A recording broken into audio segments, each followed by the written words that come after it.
Informasi terpopuler pertama di cnbcindonesia.com datang dari harga emas dunia yang tengah berada dalam tren bullish. Lantas ke depannya bagaimana nasib harga sang logam mulia? Apakah masih bisa naik lagi? Dalam sebulan terakhir, harga komoditas ini naik 2,53%. Kenaikan harga emas dipicu oleh pelemahan nilai tukar mata uang dolar Amerika Serikat. Harga emas dan dolar Amerika Serikat memiliki hubungan yang berbanding terbalik. Di saat dolar Amerika Serikat melemah, harga emas justru bergairah. Dalam seminggu ini, dolar indeks terpantau terkoreksi 0,3% di hadapan 6 mata uang dunia. Wang Tao, analis komoditas Reuters, memperkirakan peluang kenaikan harga emas masih terbuka. Setelah menembus titik resisten 1.788 dolar Amerika per troy ounce, harga bisa lanjut naik ke kisaran 1.798 dolar per troy ounce.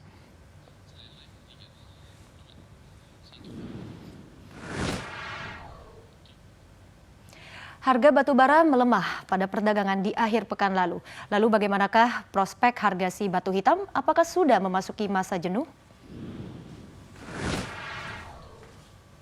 Akhir pekan lalu, harga batu bara di pasar ICE Newcastle, Australia tercatat 191 dolar per ton, melesat 4,97% dibandingkan dengan penutupan perdagangan di hari sebelumnya.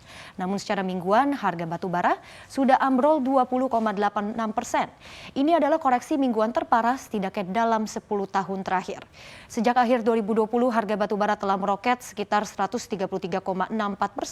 Oleh karena itu, tibalah saatnya investor melakukan aksi profit taking yang akhirnya membuat harga batu bara terkoreksi. Selain itu, kabar dari China juga menjadi sentimen negatif bagi batu bara. Pemerintah China tengah mempertimbangkan untuk melakukan intervensi terhadap harga komoditas yang naik tajam, termasuk batu bara. Komisi Reformasi dan Pembangunan Nasional China (NDRC) mengungkapkan akan melakukan segala upaya agar harga kembali ke kisaran yang masuk akal. Salah satunya dengan menggenjot produksi yang sempat terhambat karena bencana banjir di sejumlah daerah penghasil batu bara di negeri Panda.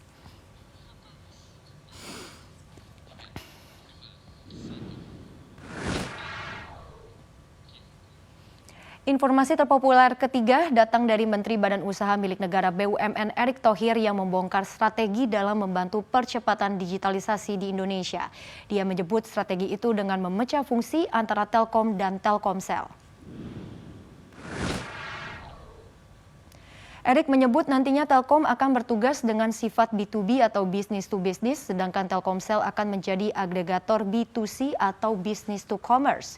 Untuk Telkom, ia mencontohkan kerjasama 5G mining dengan PT Freeport Indonesia. Sementara itu, Telkomsel juga akan ditugaskan untuk menjadi agregator demi mendorong lahirnya kreator baru dari Indonesia. Langkah itu diambil mengingat potensi digital market yang dirasa kurang optimal tergarap oleh bakat di dalam negeri. Untuk mencapai hal ini pun, Erick meminta Telkomsel untuk menyerahkan aset-aset yang berhubungan dengan dunia B2B kepada Telkom, termasuk di dalamnya tower-tower telekomunikasi.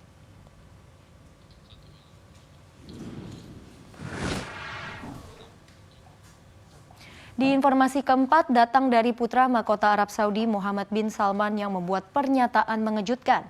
Pewaris Raja Salman itu mengatakan negerinya akan mencapai nol emisi di 2060 atau 2 kali lipat lebih dari target tahunannya. Dalam pidato di Saudi Green Initiative, MBS berharap untuk menyepakati lebih dalam pengurangan emisi untuk mengatasi pemanasan global. Target pengurangan emisi karbon saat ini adalah 130 juta metrik ton dan akan naik menjadi hampir 280 juta metrik ton.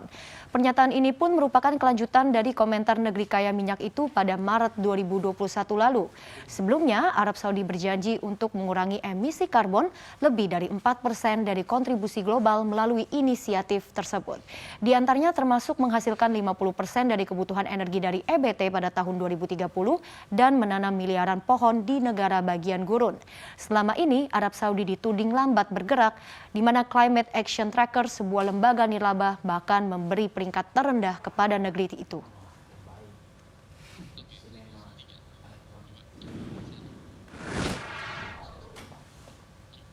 Demikian sejumlah informasi terpopuler di cnbcindonesia.com.